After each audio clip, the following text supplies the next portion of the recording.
Welcome to Graphing Linear Equations Part 1. So this is lesson 2 of our linear relations unit. And so we're going to take a look at an equation with two variables for what I think is the first time. So we're used to dealing with equations with one variable. And now, as you can see, we're going to deal with equations that have a y as well as an x. So first thing we'll look at is y equals x minus 2 is an, starts with an e, it's an equation, right? And it's an equation because it has a left side, a right side, as well as an equal sign in the middle. And we've dealt with lots of equations. It is also a line. And in grade 9 and grade 10 is when you focus on linear equations. And you graph lots of lines. So it's a line that we can graph on a Cartesian plane using what's known as table of values method. So we're just going to use one way of graphing lines in grade 9, and there's a couple more in grade 10. So when we want to draw a specific line, what is the minimum number of points that we need? So think about that for a second. Well, if we have 1 point, right?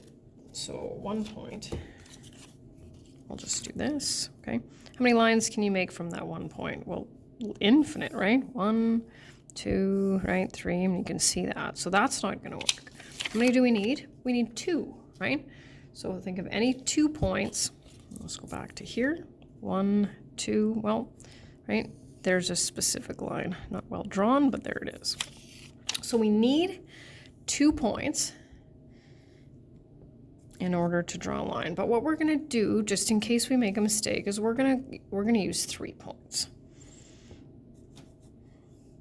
So the steps which I'm going to read are on the right side of the notes, and then that way it'll save me from going back and forth. So the first thing we're going to do is choose 3 values for x. Now, for the most part, you can pick you can choose whatever values you want, but we have to make sure, because these x values are going to be our x coordinates. So they're going to go on the Cartesian plane. So as you can see, right here's my origin, 1, 2, 3, 4, 5, 6, 7. Well, I can't pick 10 for x because then I'm off the Cartesian plane. So I need to pick my x values so that when I calculate my y values, that they also, right, that they'll fit on there as well. So you can choose, I recommend choosing consecutive numbers though, and that's so that when we calculate our y values, we'll end up with a pattern. So I like to work with 0, so 0, 1, and 2. If you want to stay with positive numbers, my preferred 3 usually, just so that I'm kind of dealing with the different quadrants, I like to use -1, 0, and 1. And you'll see as we get going on this that if you pick 3 different points, we're still going to draw the same line, just maybe towards like the right or the left, etc., etc. So step number 1, choose 3 values for x, which we've done. Step number 2 is substitute each x value into the equation to calculate y. So we're going to put this value, right, in place of x. So we're going to write y equals -1 minus 2, and then we get y equals -3. That's 1. And then we'll rewrite it again, 0 minus 2, -2,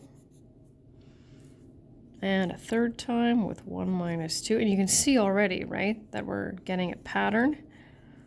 And that's exactly what we want, right, is a pattern because we chose consecutive numbers.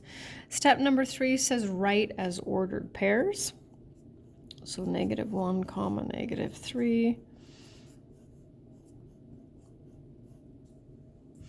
And now we're ready to move on the Cartesian plane. So we already reviewed how to plot points. It was the previous lesson. And so then we will plot those points. So -1, -1, 2, 3, 0, and 1, and -1. Now we don't quite have a line, right? We have 3 dots.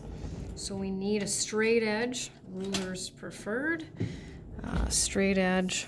And so we need to draw a line. And it doesn't matter how far past the dots that we go, but we need to draw it so that it goes past the dots And then because it is an arrow, or a line, sorry, we need to put arrows on the ends to indicate that it extends infinitely in both directions. So next one, y equals 3x. So for example, if I wanted to use 1, 2, and 3, right? If I go 3 times 3, I'm going to get 9, and 9's not going to fit. So I don't want to do that. So we can go with 0, 1, and 2. Let's try that. 0, 1, and 2. I'm just going to slide here and do my work over here. So once again, 0 in place of x, 1 in place of x, 2 in place of x. So y equals 3 times 0. Y equals 3 times 1. And y equals 3 times 2. And it might seem like tedious work, but it's important to have that process. This is a super important unit for grade 10. And there are ordered pairs, don't forget that. And then, of course, we'll plot those. So 0, 0, 1, 3, 2, 3, 4, 5, 6. Right?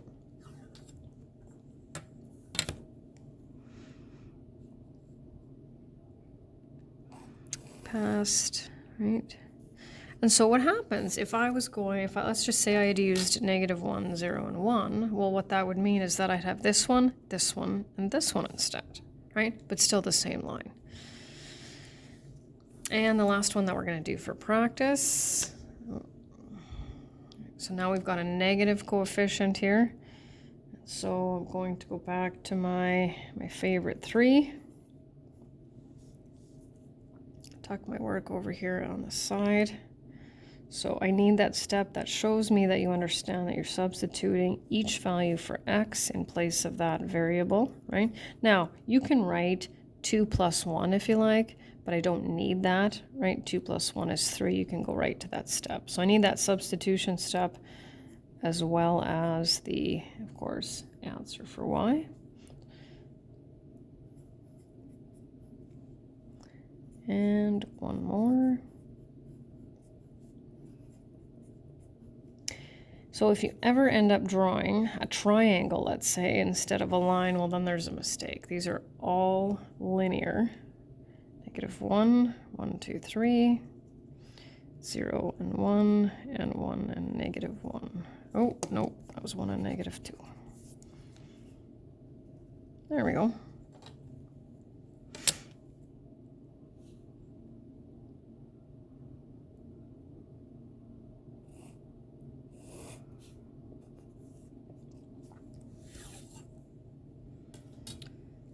And that's the end of part 1.